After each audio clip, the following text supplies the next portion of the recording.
Setelah Yesus selesai dengan pengajarannya itu, berangkatlah ia dari Galilea dan tiba di daerah Yudea yang di seberang sungai Yordan. Orang banyak berbondong-bondong mengikuti dia, dan ia pun menyembuhkan mereka di sana. Maka datanglah orang-orang Farisi kepadanya untuk mencobai dia. Mereka bertanya, "Apakah diperbolehkan orang menceraikan istrinya dengan alasan apa saja?"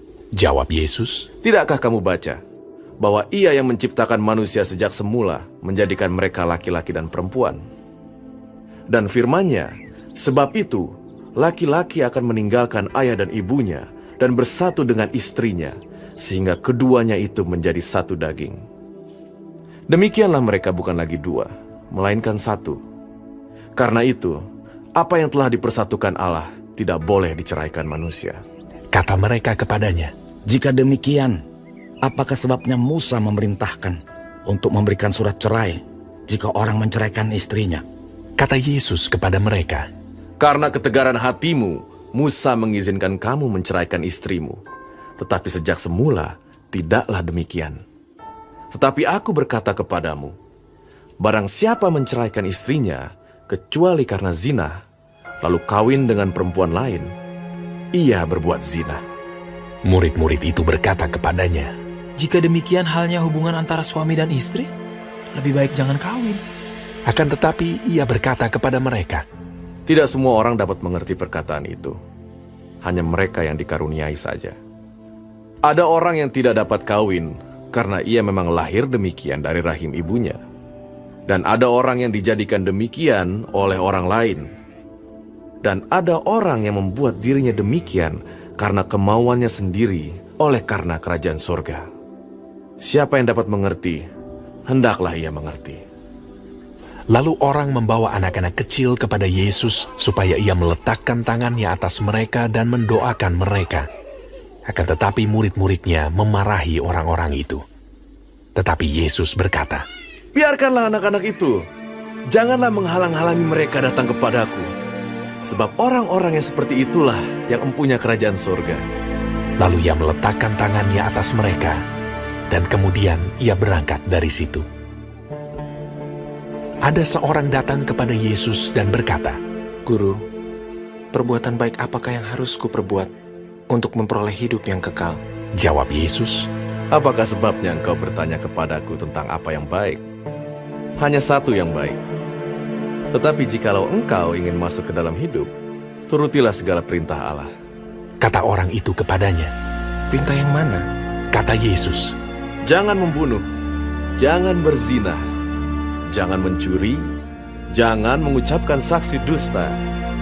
Hormatilah ayahmu dan ibumu, dan kasihilah sesamamu manusia seperti dirimu sendiri. kata orang muda itu kepadanya. Semuanya itu telah kuturuti. Apalagi yang masih kurang? Kata Yesus kepadanya, Jikalau engkau hendak sempurna, pergilah, jualah segala milikmu, dan berikanlah itu kepada orang-orang miskin. Maka engkau akan beroleh harta di surga. Kemudian datanglah kemari, dan ikutlah aku. ketika orang muda itu mendengar perkataan itu, pergilah ia dengan sedih, sebab banyak hartanya. Yesus berkata kepada murid-muridnya, Aku berkata kepadamu, sesungguhnya sukar sekali bagi seorang kaya untuk masuk ke dalam kerajaan surga. Sekali lagi aku berkata kepadamu, lebih mudah seekor unta masuk melalui lubang jarum daripada seorang kaya masuk ke dalam kerajaan Allah. Ketika murid-murid mendengar itu, sangat gemparlah mereka dan berkata, Jika demikian, siapakah yang dapat diselamatkan? Yesus memandang mereka dan berkata, Bagi manusia hal ini tidak mungkin, tetapi bagi Allah segala sesuatu mungkin. Lalu Petrus menjawab dan berkata kepada Yesus, Kami ini telah meninggalkan segala sesuatu dan mengikut Engkau. Jadi apakah yang akan kami peroleh? kata Yesus kepada mereka, Aku berkata kepadamu, sesungguhnya pada waktu penciptaan kembali, apabila anak manusia bersemayam di tahta kemuliaannya, kamu yang telah mengikut aku akan duduk juga di atas 12 tahta untuk menghakimi ke-12 suku Israel. Dan setiap orang yang karena namaku meninggalkan rumahnya, saudaranya laki-laki atau saudaranya perempuan, bapak atau ibunya, anak-anak atau ladangnya, akan menerima kembali 100 kali lipat dan akan memperoleh hidup yang kekal. Tetapi banyak orang yang terdahulu akan menjadi yang terakhir, dan yang terakhir akan menjadi yang terdahulu.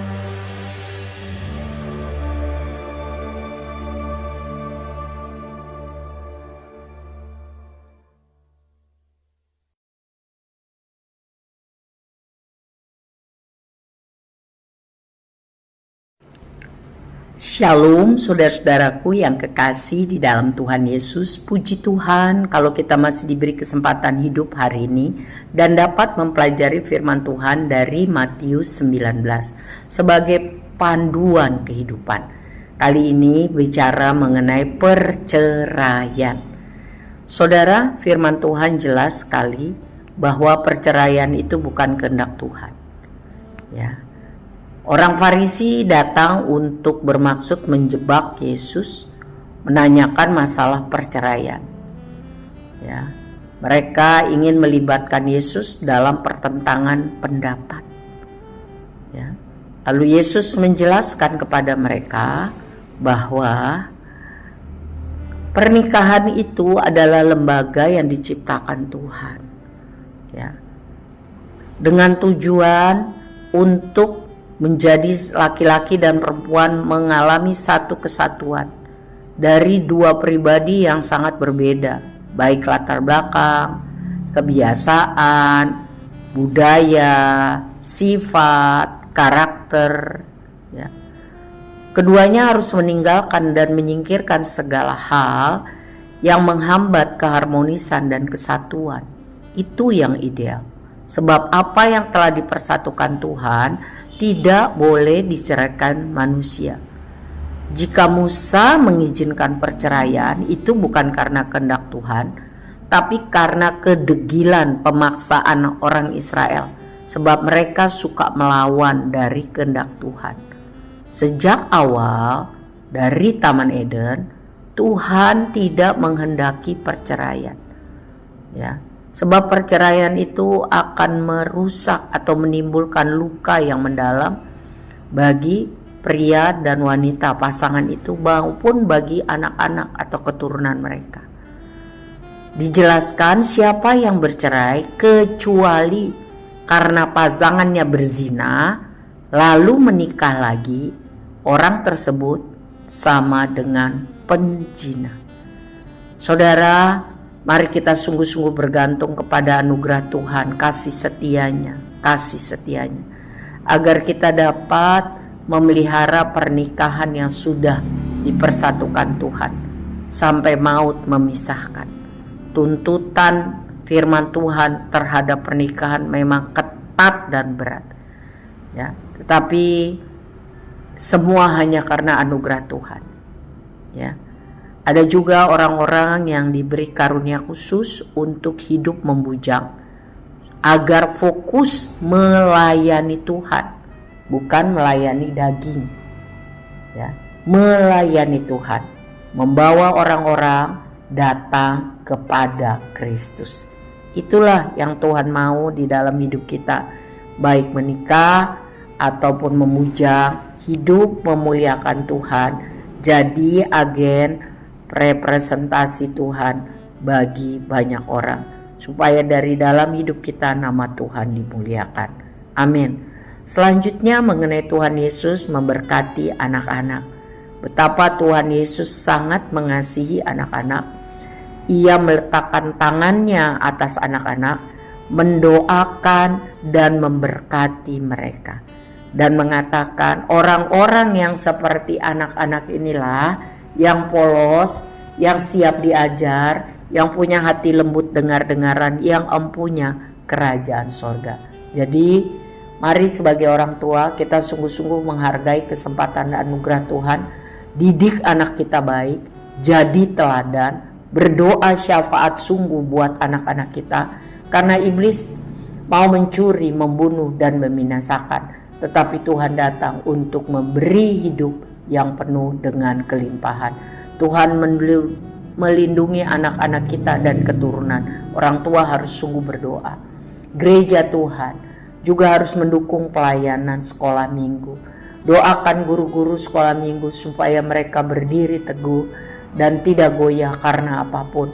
Sebab orang yang sungguh-sungguh melayani Tuhan akan mendapat upah yang besar dari Tuhan. Doakan dan support pelayanan sekolah minggu, sebab Tuhan sangat mencintai pelayanan anak-anak. Selanjutnya mengenai orang muda yang kaya, yang menganggap dirinya sudah melakukan yang baik, tidak membunuh, tidak pernah berzina, tidak pernah mencuri, tidak pernah mengucapkan dusta, selalu hormat kepada orang tua, mengasihi sesama manusia seperti dirinya sendiri. Wow. Tetapi waktu Tuhan Yesus bilang, kalau kau mau sempurna, jual segala harta milikmu, berikan pada orang miskin, dan ikut aku, karena engkau akan beroleh harta di sorga. Dia sedih karena hartanya banyak. Ternyata dia lebih cinta hartanya daripada melakukan kehendak Tuhan. Ternyata dia lebih cinta kekayaannya daripada mengikuti kehendak Tuhan. Ternyata dia tidak mau menyangkal diri, memikul salib, mengikut Tuhan. Dan dia pergi dari sana dengan sedih. Lalu Yesus berkata, sesungguhnya sukar bagi orang kaya untuk masuk kerajaan sorga, karena cintanya akan uang dan kekayaan. Lebih mudah seekor unta masuk ke dalam lubang jarum daripada seorang kaya dalam kerajaan Allah. Kita harus hati-hati untuk hidup sungguh-sungguh cinta Tuhan. Yesus Kristus harus menjadi yang utama, yang terutama, satu-satunya yang paling kita kasihi di dalam hidup. Melakukan yang Tuhan mau, menyenangkan hati Tuhan, berapapun harganya dan apapun resikonya, kita mampu karena punya motivasi diri yang tetap untuk hanya mengasihi Tuhan. Saya tahu itu tidak mudah, tetapi dengan bimbingan Roh Kudus kita cakap untuk melakukan yang Tuhan mau, untuk setia sampai akhir, supaya jangan termasuk yang dikatakan banyak orang terdahulu menjadi terakhir, yang terakhir menjadi terdahulu. Biarlah kiranya kita setia sampai akhir, taat dengan sungguh-sungguh. Nama Tuhan kita memuliakan setiap hari. Apapun yang Tuhan mau, walaupun sukar, kita rela untuk melakukannya karena Tuhan beserta kita. Tuhan Yesus memberkati. Amin.